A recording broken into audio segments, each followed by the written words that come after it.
जैसा कि हमने लास्ट एपिसोड में देखा कि जियान को बचाने के लिए मूली के पीछे उसके गांव जाने लगा था। असल में वो मर्सेनरीज अपने आप में एक बहुत बड़ी क्लैन थी जिसका हेड मूशे नाम का एक आदमी था। उसका एक बेटा मूली है जिसने अपने पापा को जियान के बारे में बताया है। जियान के पास थर्ड बॉक्स की चाबी है जिसे मूशे हासिल करना चाहता है और इसीलिए उसने जियान को अपने पास बुलाकर उसे मारकर चाबी हासिल करने का प्लान बनाया है। वहीं जियान को पता चल जाता है कि मूशे ने रास्ते में कई अलग अलग तरह के ट्रैप्स बिछाए हैं, इसलिए जियान 1 महीने के लिए माउंटेन्स के अंदर रहकर ही अपने प्रैक्टिस करने का डिसाइड करता है। वो बहुत इंटेंसली प्रैक्टिस करता है और 1 महीने बाद प्रैक्टिस की वजह से वो अब 6 स्टार्स पर पहुंच जाता है। अब जियान बड़ा हो चुका था और बहुत शक्तिशाली भी। वो तुरंत अब बाहर निकल वॉल्फ मर्सेनरीज को तबाह करने के लिए आगे बढ़ने लगता है। रास्ते में उसे सैनिक मिलते हैं जो असल में जियान को ही ढूंढ रहे थे। सैनिकों को देख जियान वहाँ सोए हुए एक बड़े जंगली जानवर को जगा देता है, जिससे वो जानवर उन सैनिकों को मार डालता है और इसके बाद अपनी शानदार फाइटिंग स्किल से जियान उस जानवर को मार देता है। अब जियान आगे बढ़ता है जहाँ उसे और भी सैनिक मिलते हैं और वो अपनी तलवार से सबको मारता हुआ आगे बढ़ता है। वो अब एक महान योद्धा बन चुका था। फिर एक सैनिक से वो वॉल्फ मर्सेनरीज के बारे में सारी जानकारी ले लेता है, जहाँ उसे पता चलता है कि क्लैन के हेड के 3 बेटे हैं और तीनों महायोद्धा हैं। जियान अब तीनों को एक एक करके हराने का डिसाइड करता है और तीसरा बेटा जिसका नाम ही मिंग है उसके पास जाने लगता है। वहीं वॉल्फ मर्सेनरीज के पास ये खबर पहुंच जाती है कि जियान एक एक करके सबको मार रहा है, लेकिन वो बेफिक्र महसूस करते हैं क्योंकि ही मिंग 8 स्टार्स का वॉरियर था।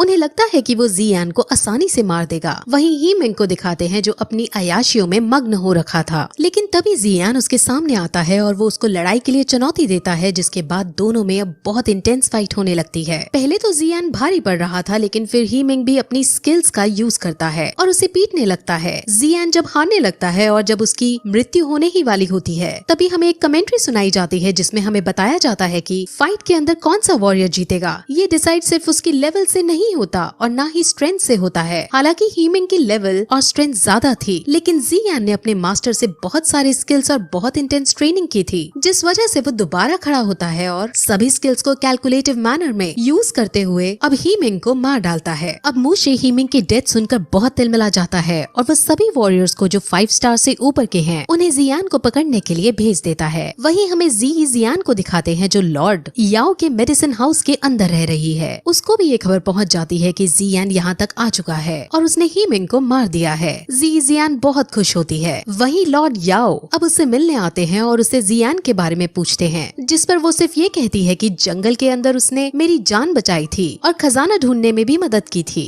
इससे ज्यादा मेरे साथ उसका और कोई रिश्ता नहीं है। वहीं दूसरी तरफ जियान के मास्टर उसके इस पराक्रम को देखकर उससे बहुत खुश होते हैं और अब उसकी तलवार लेकर उसमें पावर्स डाल देते हैं। अब जियान की तलवार के अंदर ये शक्ति भी आ गई थी कि इससे एक पहाड़ी को भी बीच में से तोड़ा जा सकता था। जियान इतनी ज्यादा शक्ति को पाकर बहुत खुश होता है, लेकिन उसके मास्टर कहते हैं कि इस पावर को वो एक दिन में सिर्फ एक ही बार यूज कर सकता है और अगर जियान ने इसको 1 से ज्यादा बार यूज करने की कोशिश भी की तो वो बहुत ज्यादा घायल हो जाएगा। वहीं अब शाम को जियान मेडिटेट कर रहा होता है, जहाँ अब उसके सामने मूली आ जाता है। वो अपनी पूरी सेना के साथ आया था और सबके सब एक साथ उस पर तीर चलाते हैं। जियान तलवार से सबके तीरों को काटता हुआ आगे बढ़ता है और फिर उनसे दूर भागने लगता है, लेकिन आगे जाने पर वहाँ एक खाई नजर आती है। दैट मीन्स जियान अब और आगे नहीं जा सकता था। अब मूली के साथ साथ वहाँ मूशे भी आ जाता है और अब जियान मूशे के सामने उसे चिढ़ा कर उस थर्ड बॉक्स की चाबी को डिस्ट्रॉय कर देता है। मूशे बहुत ज्यादा गुस्से में आ जाता है। अब मूशे जियान से लड़ने लगता है। मूशे क्लैन का सबसे बड़ा और सबसे खतरनाक योद्धा था, जिसे जियान जीत नहीं पा रहा था और वो बुरी तरह हार रहा था।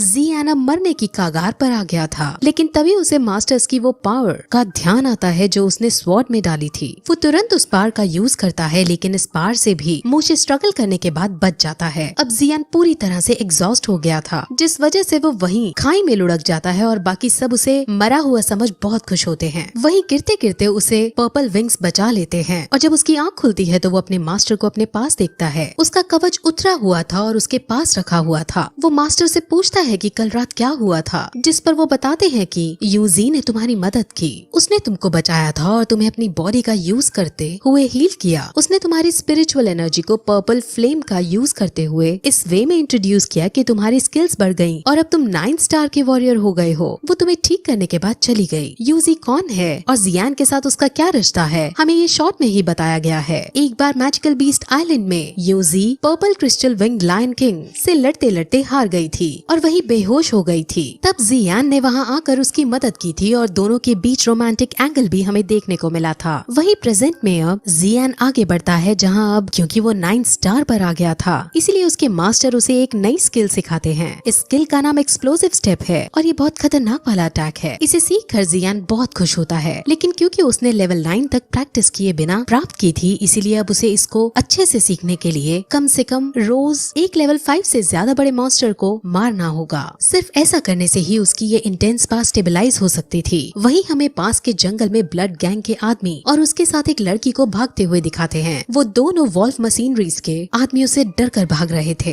वो आदमी उस लड़की का शिकार करना चाहते थे, लेकिन अब वो और ज्यादा नहीं भाग सकती थी, इसलिए थकान के मारे वो वहीं रुक जाती है। लेकिन अब वही जियान उसके सामने आता है और ब्लड गैंग का वो आदमी उसे खतरा जान उसे यहाँ से जाने के लिए कहता है, लेकिन जियान उनकी मदद करना चाहता था। अब वहाँ वॉल्फ मशीनरीज के आदमी भी हैं और उनमें उनको लीड करता हुआ गैनमू भी वहाँ आता है। जियान एक्सप्लोसिव स्टेप का यूज करते हुए उन सब से लड़ने लगता है और बड़ी आसानी से उन सबको मारकर गैनमू के पास जाता है। वो उसको मारने ही वाला होता है कि तभी गैनमू कहता है कि मैं जियान की कंडीशन के बारे में जानता हूँ। अब जियान रुक जाता है, जिस पर गैनमू कहता है कि जियान इस वक्त लॉर्ड याओ के घर में है। असल में मूशे ने ये खबर फैला दी है कि जियान पॉइजनस एक्सपर्ट है और उसके पास पॉइजनस बुक ऑफ 7 कलर्स है जिसे सब हासिल करना चाहते हैं। यानी अब सब जियान के पीछे पड़ने वाले हैं और उसकी जान को खतरा है। जियान ये सब सोच ही रहा होता है कि तभी गैनमू को वहाँ से उठने का मौका मिल जाता है और वो तुरंत लिंगर को पकड़ने उसके पीछे दौड़ता है। जियान अब इस बार रहम ना करते हुए अपनी तलवार से गैनमू को मार डालता है और अब वो जियान के पास जाने का डिसाइड करता है। वहीं जियान रात में ट्रैवल करते हुए जियान के पास पहुंच जाता है। जियान उसको देखकर बहुत खुश होती है। जियान उसको अपने साथ भगा कर ले जाना चाहता था, लेकिन अगर वो ऐसा करता तो मूशे विलेजर्स को तंग करने लगता है और मुझे यहाँ आने के लिए ब्लैकमेल करने लगता, इसलिए वो ऐसा नहीं करती। उन दोनों के बीच में हमें थोड़ा रोमांटिक एंगल भी दिखाते हैं। जियान को चाय पिलाती है, जिसके बाद जब वो बातें करने ही वाले होते हैं कि तभी वहाँ लॉर्ड याओ आ जाते हैं और वो पहचान जाते हैं कि ये जियान है। असल में लॉर्ड याओ अच्छा आदमी नहीं था और वो पॉइजनस बुक ऑफ 7 कलर्स प्राप्त करना चाहता था। वही लॉर्ड याओ के साथ उसके आदमी भी थे, जिनमें से एक मूशे का गुप्तचर था।